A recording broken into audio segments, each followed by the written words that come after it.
బస్సేమి వెళ్ళిపోతులే, మన కాలేజ్ బస్సే అది. బస్సు వెళ్ళిపోతుందని కాదు భూమి, హోటల్ బాబాయి మనకు సెలవులు ఇచ్చినందుకు మోదకొండమ్మ తల్లికి దండం పెట్టుకుంటున్నా.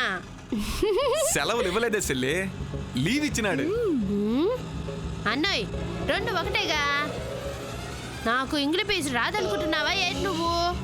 రెండు ఒకటే అట్ట అవుద్ది, నువ్వన్నా చెప్పు భూమి. కొండమ్మా, సెలవులంటే ఎండాకాలంలో కాలేజ్ ఉండదు కదా, ఆదివారం కూడా కాలేజ్ ఉండదు కదా, పండగలప్పుడు కూడా ఉండదు. లీవ్ అంటే కాలేజ్ ఉన్నా, హోటల్ ఉన్నా, ఆఫీసులున్నా, మనకేమైనా పనులున్నా మనం హాజరు కాలేమని అనుమతి తీసుకోవడం అన్నమాట.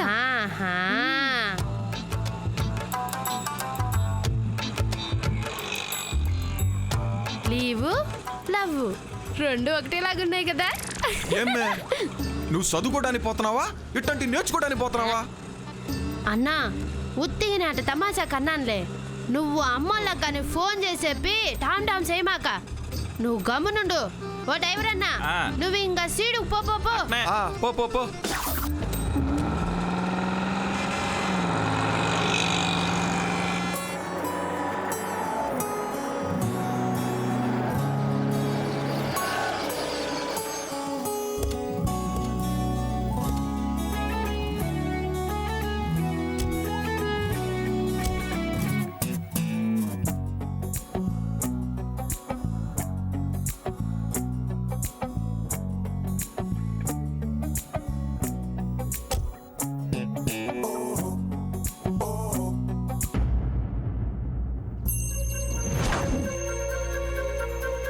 అన్నయ్య, సుబ్బు రాలేదా?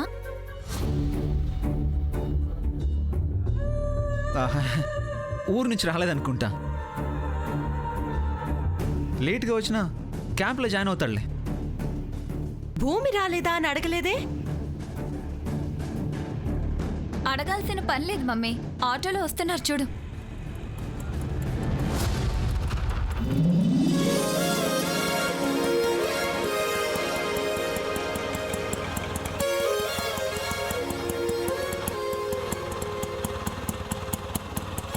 ఎంతైందన్నా? 100. అంటే 100 రూపాయలా? నా బొంద, సైకిల్ మీద వస్తే అయిపోయేది. ఇగో ఈ అప్పగడి మాటిని ఈ ఆటో ఎక్కినాం. ఈ సంచులు వేసుకొని మీ ఇద్దరిని కూకోబెట్టుకొని సైకిల్ తొక్కితే మీరు అడవికి పోయేటోళ్లే, నా హాస్పిటల్కి పోయేటోడిని. ఎవరి కట్టం వాళ్ళదే. ఇగో అన్నా 100 రూపాయలు లెక్క చూసుకో. థ్యాంక్స్ అమ్మా. నీ వల్లే అన్ని. పండగ చేసుకో. పదా 100 రూపాయలు తీసుకోండి. కొండ రాయే. నీ నమస్తే సార్.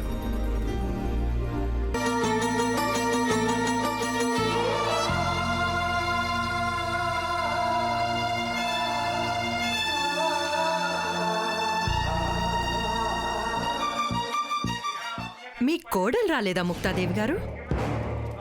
నా పెద్ద మనవరాలు క్షేమం కోసం జరిపిస్తున్న యాగం కదా, అవంతిక రాదు. శేషమ్మ కూడా కనిపించట్లేదు. మంచి జరుగుతుందంటే అక్కడి నుండి దూరంగా జరిగిపోయే వాళ్లను దూరంగా ఉంచడమే మంచిదనిపించింది.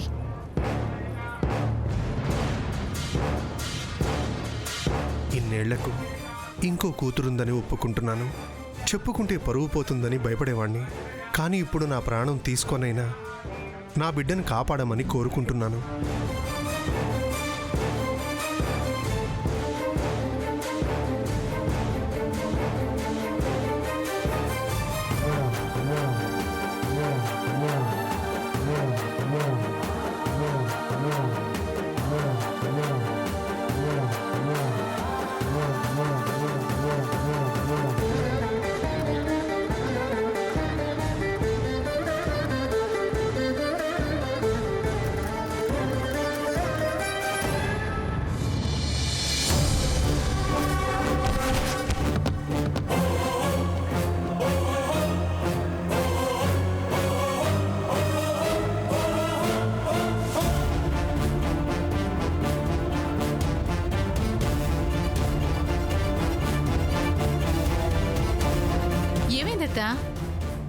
ఎందుకంత ఆవేశంగా లోపలికొచ్చావు?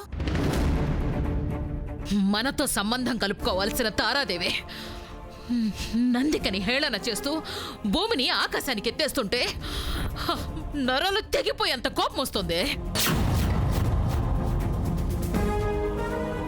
వ్యవహారం చూస్తూ ఉంటే ఆ భూమిని నెత్తిన పెట్టుకోవడం కాదు, విరాట్ పక్కన నిలబెట్టేస్తుందేమోనని కొంచెం అనుమానంగా ఉంది. మొదటి నుంచి విరాట్కి నందికనిచ్చి పెళ్లి చేద్దామనుకున్నాం కదత్తా.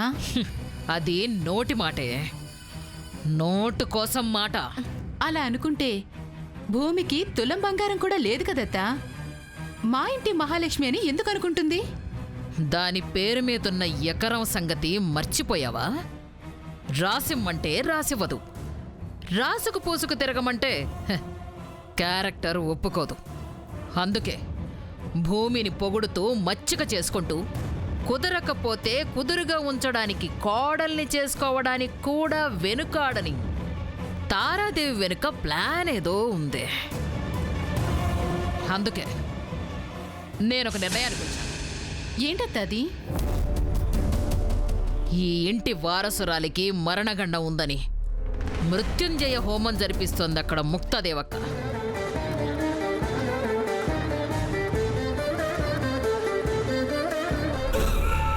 అది బతికినా పర్వాలేదు కానీ ఈ భూమి మాత్రం చావాలి.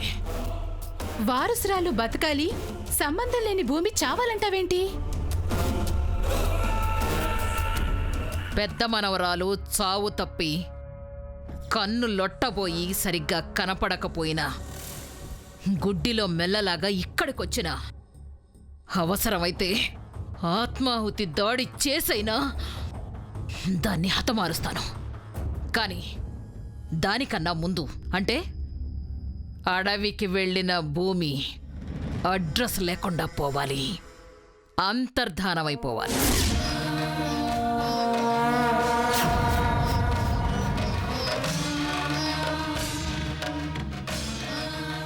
భూమి బతుకు చితికిపోవాలంటే దీపం కూడా బుసుకొడుతుందేంటత్తా? ఊరుకోవే, ఏదో గాలికి మంట ఎక్కువైందిలేవే. నువ్వు ఎక్కువగా ఊహించుకోకు. ఉఫ్మని ఊతే అదే ఆరిపోతుంది. శేషమ్మా, శేషమ్మా, శేషమ్మా.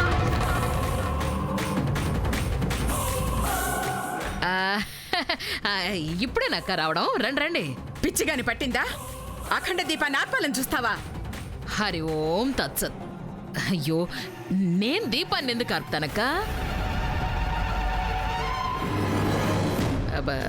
చుట్టూ దుమ్ము పడితేను ఉఫ్ అని ఊతున్నానంతే. నిప్పుకి దుమ్ము ఎలా అంటుకుంటుంది శేషమ్మా?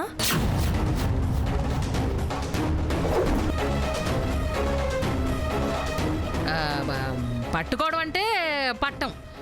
నిప్పులాంటి మా మీద ఉప్పులాంటి నువ్వు పట్టలే, అలాగన్నమాట. నువ్వు నిప్పైతే గొప్ప అనుకోకు, తగలపెట్టే రకమని అందరికీ తెలుసు.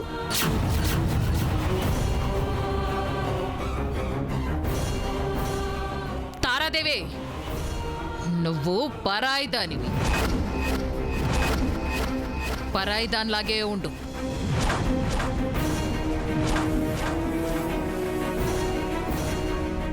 పెత్తనం చెయ్యాలని చూడొద్దు. నీలా ఇంటి చూరుకు వేలాడుతూ వీళ్ళ ఎంగిల మెతుకులు తినట్లేదు. నోర్మోయ్, నిన్ను ఆగు.